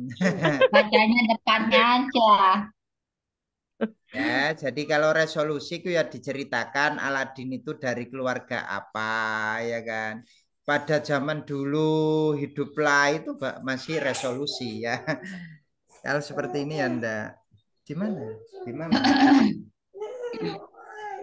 Oke, lanjut berikutnya. Silakan. Ya, nomor 21. Ibu Rohmafia, silakan. Ya Bu, terima kasih. Nomor 21. Apabila hasil evaluasi suatu wilayah memiliki kondisi rendahnya tingkat pendapatan penduduk, tenaga kerjanya mendapat upah yang rendah, dan beban tanggungan setiap keluarga sangat tinggi. Analisis terhadap wilayah adalah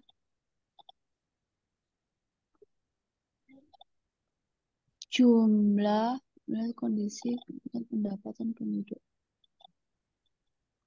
Kesejahteraan rendah, Pak. Kesejahteraannya rendah.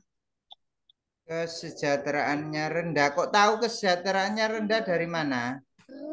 Karena kondisi rendahnya tingkatan pendapatan. Mendapat upah yang rendah dan beban tanggungan setiap keluarga. Upahnya rendah tapi tanggung jawabnya kan tinggi. Iya, pendapatannya rendah, bebannya tinggi gitu ya. Bebannya tinggi. Jadi analisis terhadap wilayah adalah sesuai. Jumlah tenaga kerjanya sangat sedikit, enggak. Jumlah penduduk jarang, tidak. Tingkat pendidikan sudah tinggi juga, tidak. Kepatuhan tidak, ya. Jadi jawabannya adalah yang E ya. Oke, berikutnya. Silakan. Nomor 22, silakan. Ya, nomor 22 Bu Nuvia, silakan. Bu, benar. Proses perubahan energi yang terjadi secara berturut-turut yang ditunjukkan oleh angka 4, 7, 8 pada gambar tersebut adalah A. Gerak kinetik listrik, B. Kinetik gerak listrik, C. Potensial kinetik listrik, D. Potensial gerak listrik, E. Gerak potensial listrik. Jawabannya 4, 7, dan 8. Apa itu? 4 itu Potensial potensial karena dia Potensial gerak listrik. iya, terus yang 7-nya itu B. adalah Potensi kinetik listrik. kinetik, terus yang Listrik. 8-nya itu adalah C. listrik. Jadi jawabannya adalah C ya. Tahu potensial sih Bapak Ibu?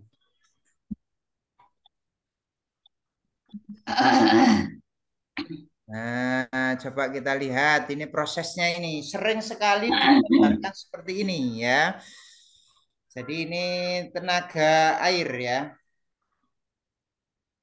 Oke, ada salah satu yang baca. Silakan. Silakan, Ibu Ani. Mana? Ya, Bu Ani silakan.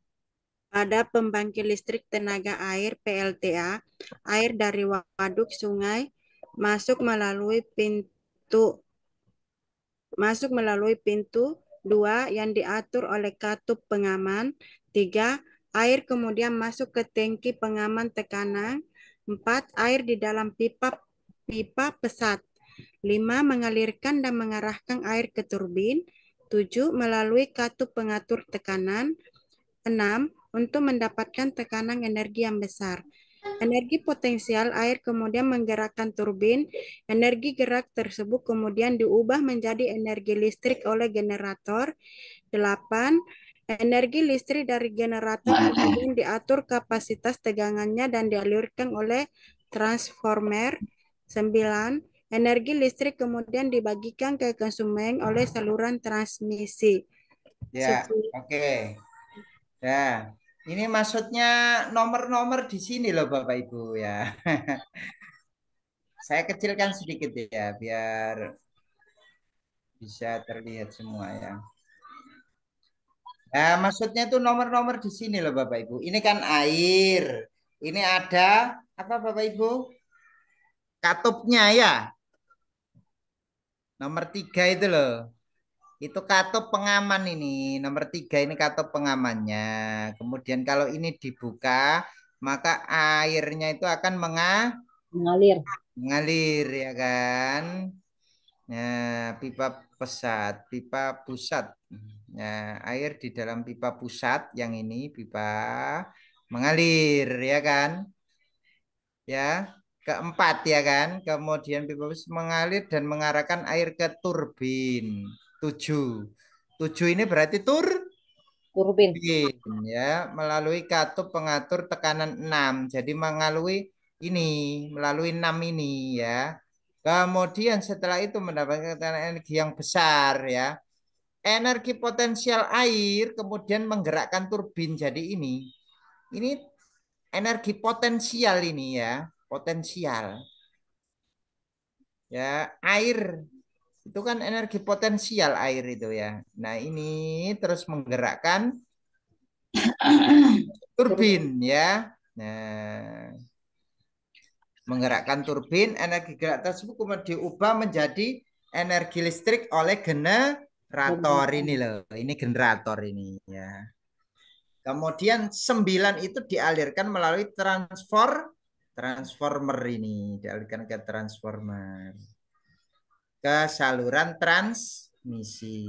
Jadi 4 ini potensial, kinetik, ya ini kan gerak ya, kinetik, kemudian ini listrik ya. Listrik. Pak, kok enggak yang D, Pak? Gimana kira-kira? Kok enggak yang D, Pak? Itu kan sama, Pak. Gimana kira-kira Bapak Ibu? Potensial gerak listrik. Gimana kira-kira? Kinetik itu kan nama lainnya kan gerak, Pak. Pak. Ya. Tapi gerak itu lebih luas, Betul. ya kan? Gerak apa itu maksudnya? Kalau kinetik itu energi ya, energi gerak ya. Kalau yang gerak saja itu ya lebih luas ya. Jadi jawaban yang tepat adalah yang C ya, yang C. Iya, Pak. Oke, lanjut berikutnya, silakan. 23. Ibu Hilda, silahkan. Halida ya? Halida apa Hilda? Bu Hilda Novianti. Ada nggak? Bu Halida aja. Saya, Bu. Ya. Nomor 23. Pak Dudi menemukan video animasi sangat menarik karena di dalamnya memuat tokoh-tokoh kartun yang disukai anak-anak. Pak Dudi menggunakannya untuk memotivasi peserta didik yang sedang mengantuk waktu mengikuti pelajaran. Anak-anak terlihat antusias dan senang mengikuti pelajaran. Namun, ketika dilakukan evaluasi hasil belajar, banyak jawaban yang tidak sesuai karena anak-anak lebih memahami tokoh-tokoh kartun dibanding pesan pembelajaran. Pak Dudi perlu meningkatkan kompetensinya dalam hal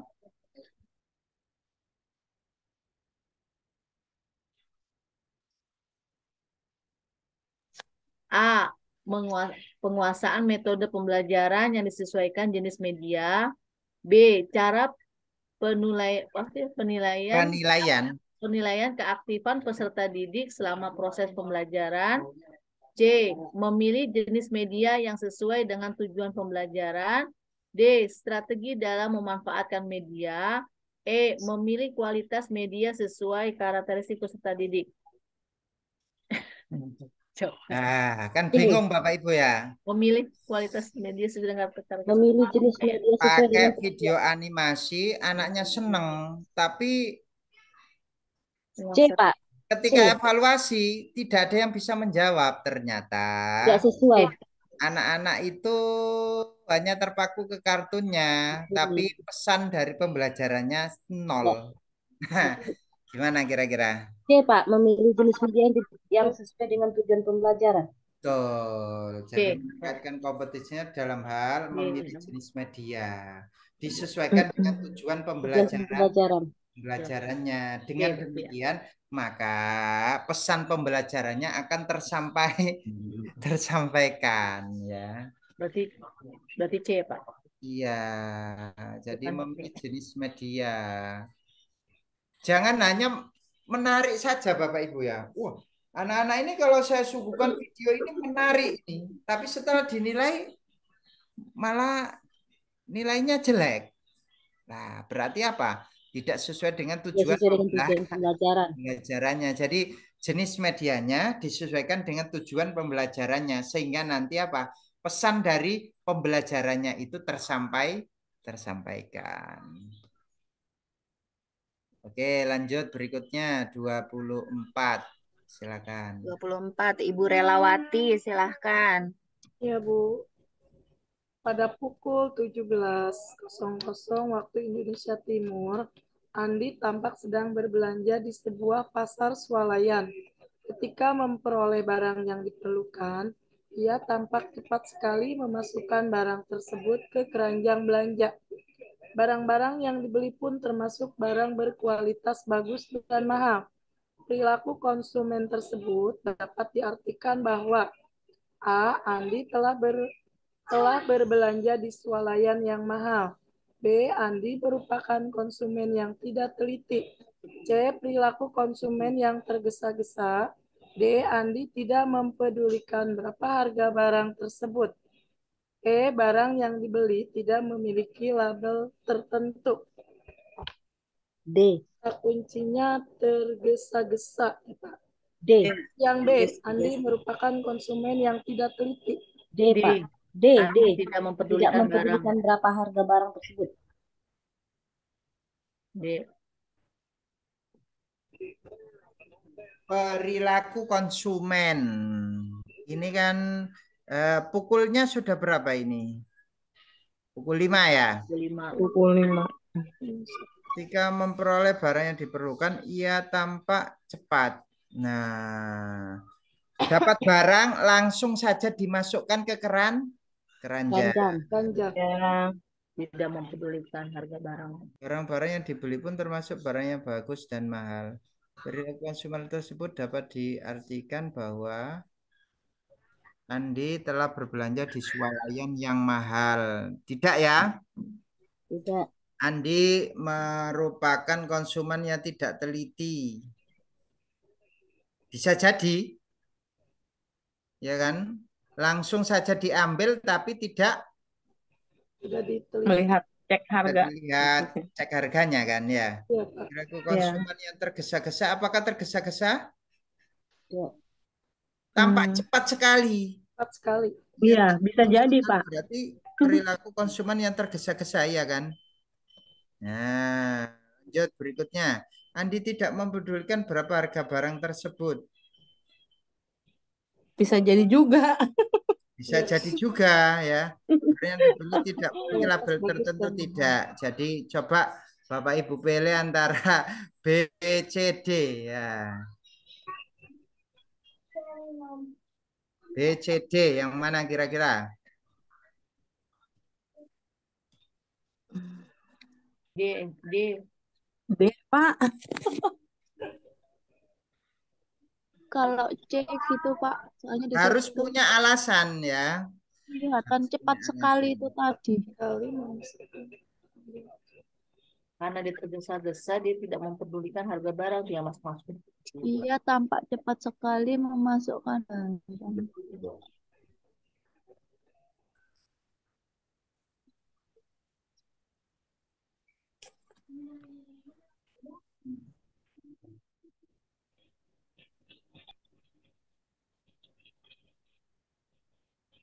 Ya benar Pak. Ya, yang mana kira-kira? Bapak Ibu lebih condong yang mana kalau ada seperti ini? D. Andi tidak mempedulikan berapa harga barang tersebut. Iya, Pak. D. Karena di pasar swalayan ketika memperoleh barang yang diperlukan, ia Ada label harga. memasukkan barang ke keranjang belanja. Gitu, Pak.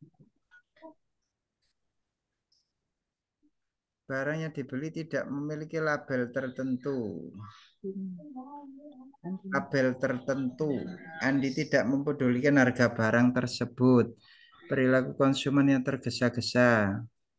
Andi merupakan konsumen yang tidak teliti. Nah, kalau saya dihadapkan dengan ini juga kadangkala ya kita harus memilih Bapak Ibu jawaban yang paling bijak dari semua yang ada ini antara B, C, D. Kalau kita lihat Andi merupakan konsumen yang tidak teliti, dia itu sebenarnya teliti ya. Salah itu Pak, karena dilihat dari barang-barang yang dibeli pun termasuk barang yang berkualitas bagus dan mahal itu kan makanya dia teliti. Iya. Salah yang B itu Pak. Yang B itu salah kan? Nah, iya, makanya Pak. itu. Makanya itu. Oke. Perilaku konsumen yang tergesa-gesa, iya memang tergesa-gesa. Iya, bisa jadi juga tergesa-gesa. Iya, tampak cepat sekali kan? Berarti tergesa? Iya, tergesa. Tergesa-gesa. Andi tidak mempedulikan harga barang tersebut. Enggak, ya jelas tahu lah. Jadi perilaku yang C ya Pak. Nah, ya. Dari mana kok tahu Pak kalau itu tergesa-gesa? Itu. Ia tampak cepat sekali ya. Nah, tergesa-gesa. Nah, sudah tahu ya Bapak Ibu ya. Jadi Andi merupakan konsumen yang tidak teliti. Ya, teliti dia karena tahu itu barangnya bagus dan mahal ya kan. Nah, berarti teliti dia ya. Andi tidak peduli harga barang tersebut. Ya pedulilah, wong dia cari kualitas yang bagus kok ya. Nah, berarti jawaban yang tepat adalah yang C. Perilaku konsumen yang tergesa-gesa. Taunya di mana Pak kok tergesa-gesa? Yaitu ia tampak cepat sekali memasukkan ke keranjang ya. Kelihatannya ini siapa ini? Andi ini pulang dari kerja ya. Sudah jam 5. Kalau orang sudah jam 5 ketemu itunya langsung saja kan ya. Wah, ini pulang kerja sudah jam 5 ini ya. Nah, sudah jam 5 ini. Sebentar lagi sudah maghrib misalkan ya. Nah, berarti dia tergesa-gesa. Taunya lagi yang kedua tergesa-gesa karena di sini sudah ada waktunya di sini ya. Nah. Oke, nomor 25. 25 silakan. 25 silakan. Ibu Rohmafia silakan.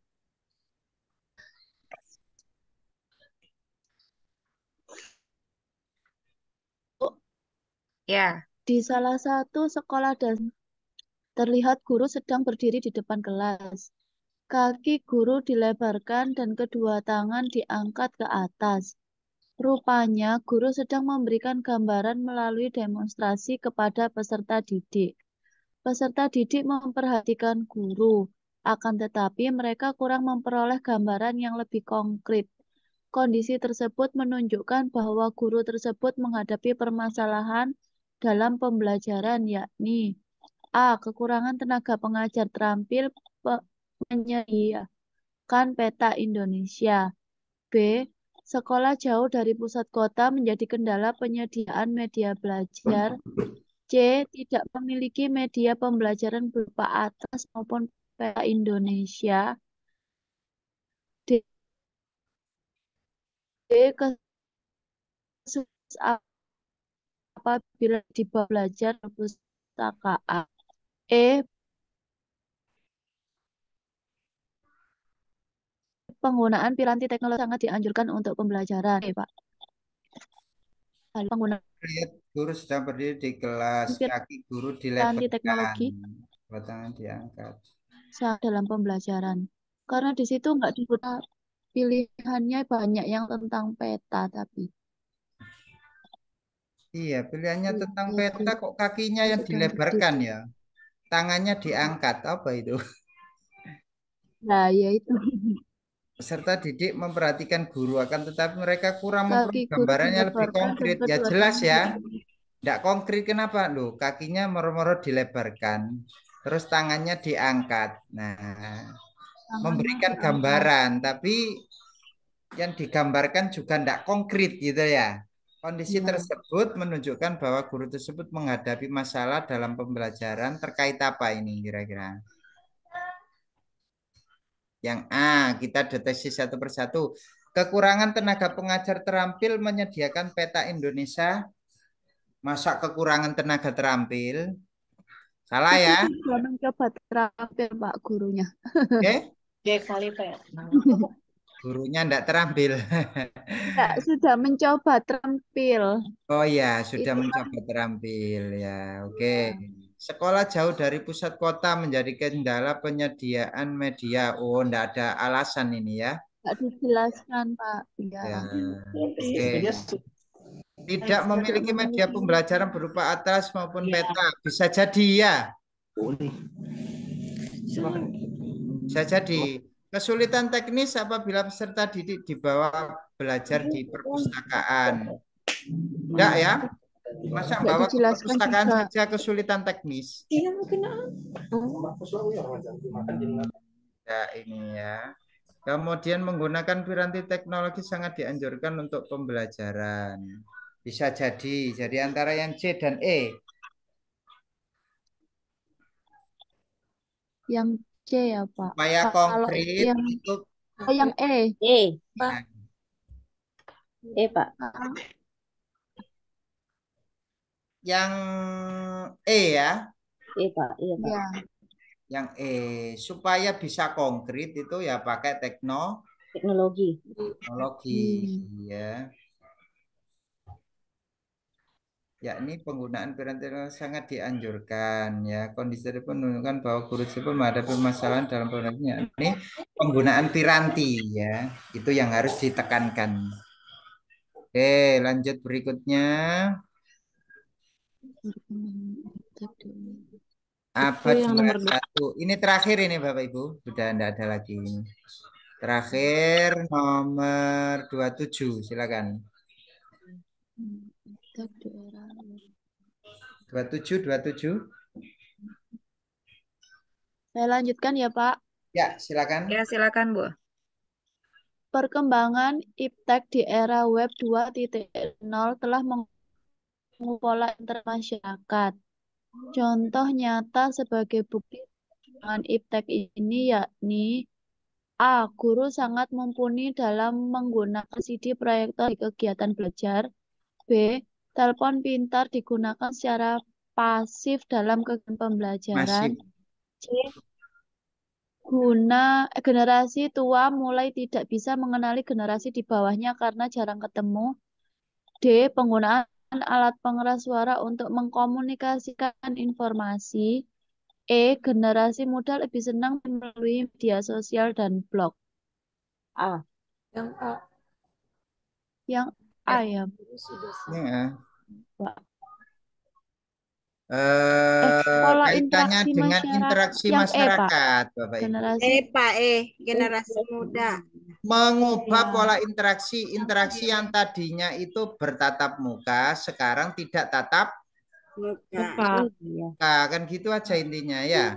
Kan sederhana ini sekarang. Dulu itu kalau mau interaksi dengan orang lain harus ketemu. Kalau sekarang enggak usah ketemu. Yang mana kira-kira? Sama dengan Bapak Ibu belajar malam hari ini kan. Enggak usah ketemu kan enggak apa-apa ya. Betul. Ya, jadi yang mana kira-kira? Interaksinya kan berubah. Yang E, Pak. Yang E, Pak. Berinteraksi melalui media sosial dan blog. Iya, dan blog. Jadi pakai media sosial saja sekarang interaksinya, ngapain harus ketemuan ya. Nah, buang waktu kan gitu. Sekarang modelnya seperti itu. Gitu Bapak Ibu ya, malam hari ini pas pukul 9 ya. Saya cukupkan, saya kembalikan ke Bu Susi. Mudah-mudahan penjelasan saya ini dan prediksi-prediksi saya ini semoga keluar ya Bapak Ibu ya. Amin. Amin ya. Oke, saya kembalikan. Terima kasih ya Pak Ilmi. Ya, sama-sama. Terima kasih Pak Ilmi untuk materi pada malam hari ini ya. Mudah-mudahan harapan-harapan kita semua ya untuk lulus UP. Amin. Anak-anak. Ya Allah. Amin. Amin ya Allah. Malam hari ini kami cukupkan saja. Terima kasih Pak Ilmi telah menemani kita dalam pembahasan soal-soal UP-nya. Dan terima kasih kepada Bapak Ibu semua yang masih tetap semangat. Dan bagaimana Pak Ilmi? Ini malam terakhir ya? Ya Bu, malam terakhir ya. Jadi ya intinya kan kata kunci sudah kita berikan semua. Jadi nanti tinggal Bapak Ibu saja mengasah kemampuannya. Nanti kalau ada soal bisa di screenshot, kita pecahkan bersama di grup. Monggo silakan gitu ya. Ini malam terakhir di RGS 12-nya ya, pertemuan terakhir. Dan untuk selanjutnya mungkin jika ingin Selanjutnya untuk malam hari ya.